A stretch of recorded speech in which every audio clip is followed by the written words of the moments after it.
Наше училище Олимпийского резерва носит имя первого олимпийского чемпиона из народа Саха Романа Михайловича Дмитриева. Училище было создано в 1990 году, вот уже прошло 28 лет. И за эти 28 лет нашим училищем, коллективом подготовлено 6 заслуженных мастеров спорта, около 30 мастеров спорта международного класса, свыше 100 мастеров спорта. Закончили наше училище где-то больше 500 человек. Эти специалисты, педагоги по физической культуре и спорту, они работают тренерами по видам спорта, они работают в разных отраслях.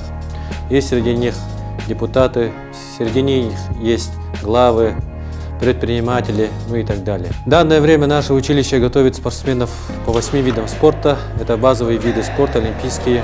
У нас работает свыше 100 человек. Это в основном тренеры, преподаватели, воспитатели, методисты, повара, техработники. В нашем училище сосредоточены самые талантливые дети из всех уголков нашей республики. Наши тренера просматривают, выезжая в улусы, смотря их на соревнованиях, прокатывая их через сборы. То есть они проходят многоэтапный процесс отбора. Ну, школьники наши не только тут учатся двум образовательным программам. Это у нас школьная программа основного общего и среднего общего образования. Но и мы реализуем программу студентов среднего звена по специальности педагог по физической культуре и спорту. Наша основная цель – это подготовка членов сборной команды страны, ну и республики. Этот процесс очень многоградный. Мы должны из юного спортсмена воспитать уже взрослого спортсмена, дать ему навыки обучения, воспитания, психологии. Здесь занимаемся психологическое сопровождение наших детей. Всегда постоянно ведется наблюдение их состояния психического, потому что бывают разные ситуации. Мы помогаем им, как настроиться на соревнования, как после восстановиться после соревнований.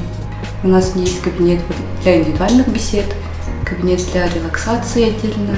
В нашем училище предоставлены все домашние условия проживания юных спортсменов. В этом году проживает 135 детей, учащиеся и студенты. В столовой училища наши дети в полном объеме обеспечены питанием. Мы стараемся, самое лучшее, что у нас есть, опыт и так далее, мы должны дать этому юному спортсмену и выпустить отсюда не только хорошего спортсмена, но и достойного гражданина. У нас миссия очень ответственная. Мы радуемся, когда наши воспитанники становятся хорошими гражданами, людьми, специалистами своего дела.